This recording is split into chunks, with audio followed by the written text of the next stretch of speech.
Brussels bita i Buruseli. Mbega umuvuduko indege biriho.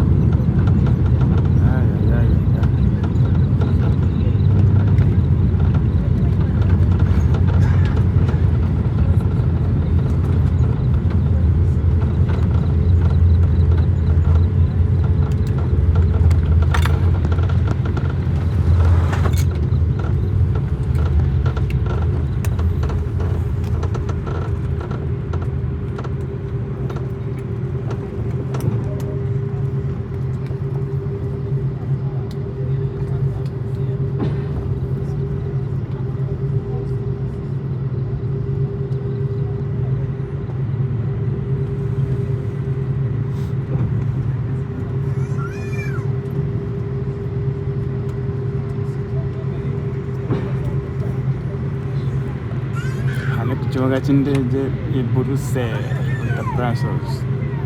Murahabona ko hasa neza. And dear guests, welcome to Brussels. It is now 6:40 a.m. local time. Please remain seated and keep your seatbelt fastened low and tight around your waist until we switch off the fasten seatbelt sign.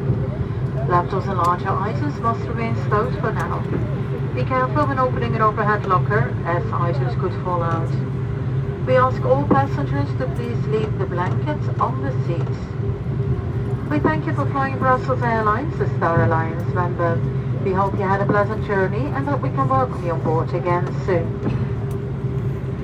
Et bienvenue à Bruxelles. Il est actuellement 6h40 heure locale.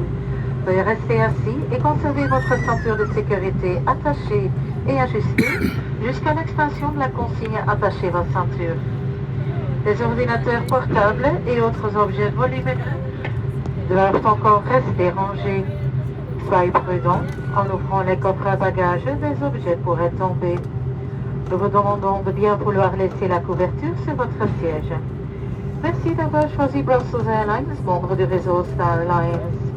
Nous espérons que vous avez fait bon voyage et que nous aurons le plaisir de vous accueillir prochainement à bord.